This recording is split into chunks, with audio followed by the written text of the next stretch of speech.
La mayoría de la gente piensa en un fantasma como una sombra, algo que gime, que golpea, algo que se manifiesta con un frío repentino o un susurro.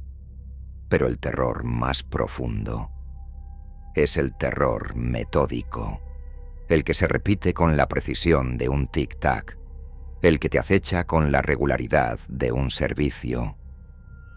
Yo crecí en una casa con un secreto arquitectónico. En los años 40, el piso de abajo fue una barbería de barrio. De esas antiguas, con sillas de cuero negro, espejos biselados y el olor perenne a colonia y tabaco. El dueño se llamaba Silvio, un hombre callado, de manos firmes y movimientos exactos. Silvio no solo cortaba el pelo, cortaba el aire que lo rodeaba con la misma precisión. Silvio murió en su silla. Dicen que de un infarto, una tarde de domingo, con la tijera todavía en la mano. Cuando mi familia compró la propiedad para convertirla en una casa de 2 pisos, sellaron la entrada de la barbería. Pero el sótano quedó intacto. Un museo de la obsesión de Silvio. Los fenómenos comenzaron inmediatamente después de que nos mudamos. No eran los típicos ruidos de fantasmas. Era un sonido peculiar. Un sonido que todos ignoramos al principio. El snip, snip, snip de unas tijeras. El sonido era tenue. Siempre venía del piso de abajo, del sótano sellado. Y se escuchaba a horas específicas, a las 3 de la mañana. Y curiosamente, a la 1 de la tarde. Justo los horarios en que Silvio tomaba su descanso o comenzaba su último turno. Mi madre creía que era un roedor. Mi padre, que era la casa asentándose. Pero yo, que dormía justo encima de la trampilla sellada que daba al sótano, sabía que era otra cosa. Era el sonido de la repetición, un patrón obsesivo. Con el tiempo, el sonido se hizo más audible, más cercano. Dejó de ser solo del sótano. Se trasladó a los muros. Yo podía escuchar el snip, snip, snip, viajando por las tuberías, ascendiendo por las paredes de yeso, hasta que una noche el sonido estaba dentro de mi habitación. Estaba acostado, fingiendo dormir. El cuarto estaba oscuro. Y entonces lo escuché. Justo al lado de mi oído. El roce metálico, rápido, rítmico. Snip, snip, snip. 3 cortes secos. Y después, un silencio denso que parecía pesar. Salté de la cama. Encendí la luz. No había nada. Solo el aire de la habitación. El barbero fantasma no estaba cortando cabello. Estaba cortando el aire. Cortando el espacio que lo rodeaba, con la misma precisión inútil de su vida anterior. Era el fantasma de una obsesión, condenado a repetir su labor. Las noches se volvieron una tortura metódica. Yo sabía que a las 3 de la mañana, el snip, snip, snip llegaría a mi cuarto. Y no había forma de detenerlo. No era una amenaza física.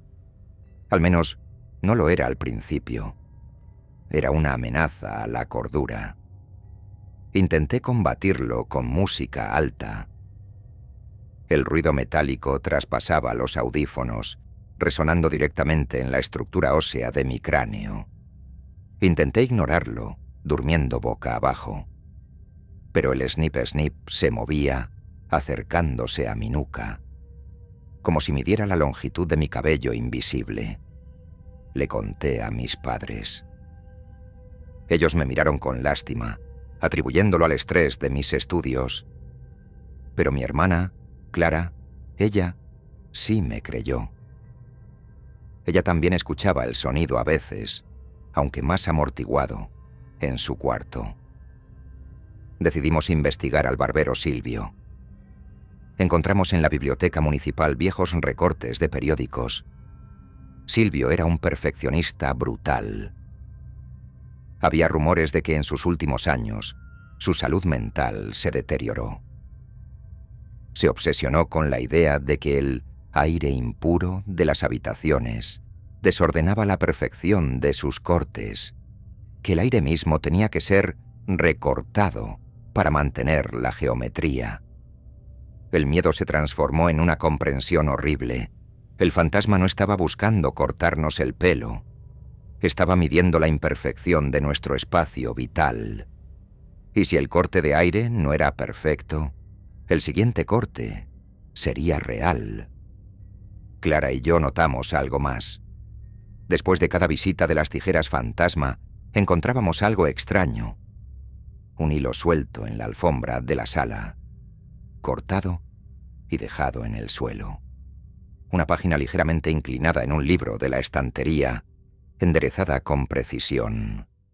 Él estaba corrigiendo nuestro mundo físico, paso a paso, snip a snip. El punto de inflexión fue en el baño. Mi padre había dejado la toalla arrugada sobre el toallero. A la mañana siguiente, la toalla estaba perfectamente doblada en 3 partes iguales. Pero en la esquina superior, un pequeño trozo de tela había sido cortado. Un cuadrado perfecto de 2 por 2 centímetros. La tijera de Silvio no cortaba el aire por nada. Cortaba lo que estaba fuera de lugar. El terror ya no era invisible. Era la tijera de Silvio. Y yo sabía que si no podía hacer que mi habitación fuera perfectamente simétrica, él cortaría la imperfección de la forma más definitiva posible. Mi cuarto se convirtió en un manicomio de la simetría. Alineé los libros por color y tamaño. Doblé la ropa con precisión militar. Cada objeto tenía que estar en su lugar, pero la perfección es imposible. Siempre quedaba una migaja, un lápiz girado 1 grado de más, y cada noche el snip, snip, snip regresaba más lento, más cerca, como si examinara mi trabajo y encontrara fallas deliberadamente. Una noche me rendí. Dejé mi escritorio completamente desordenado. Libros apilados al azar, papeles por doquier. Quería ver qué haría el fantasma si confrontaba el caos total. A las 3 de la mañana, desperté sobresaltado. Las tijeras no estaban en el aire. Las tijeras estaban trabajando. La luz de la luna que entraba por la ventana me mostró la silueta de Silvio. No era una sombra. Era una forma densa de niebla gris, vestida con un viejo uniforme de barbero. Él estaba flotando sobre mi escritorio. Sus manos, grandes y huesudas, sostenían unas tijeras antiguas, plateadas, que brillaban apenas con la luz de la luna. Él no me miró. Estaba absorto en su tarea. Estaba cortando los bordes irregulares de mis papeles, recortando los libros que sobresalían de la estantería. Snip, snip, snip. El sonido era seco, limpio, profesional. Luego, levantó la tijera y por primera vez me miró. Sus ojos eran huecos, viejos espejos que no reflejaban la luz. Él no tenía intención de hacerme daño. Solo tenía intención de arreglarme. Silvio se movió hacia mí. Yo estaba paralizado en la cama. Él no venía por mi cabeza. Vino por la colcha. El borde de mi colcha estaba ligeramente torcido, inclinado 1 par de pulgadas de la perfecta simetría del colchón. El snip snip sonó 2 veces. Y sentí el roce del aire frío. Un trozo de la tela de mi colcha cayó al suelo. Un triángulo perfecto. La imperfección había sido eliminada. Grité. El grito despertó a mis padres. Ellos corrieron a mi cuarto. Cuando encendieron la luz, Silvio se había disuelto. Solo quedaba la colcha cortada y el olor a ozono frío en el aire. Mis padres Al ver el corte perfecto, ya no pudieron negarlo. Nos mudamos una semana después. Vendimos la casa rápidamente, mintiendo sobre los fenómenos. Teníamos que escapar de la perfección obsesiva de Silvio. Ahora vivo en un apartamento moderno, minimalista, pero la obsesión me siguió. Me he convertido en un maniático de la simetría. No puedo tolerar un cuadro torcido, un plato mal alineado. Siempre estoy buscando la imperfección antes de que ella me encuentre a mí. Porque sé que el fantasma del barbero no estaba atado a la casa, estaba atado al patrón, a la necesidad de corregir.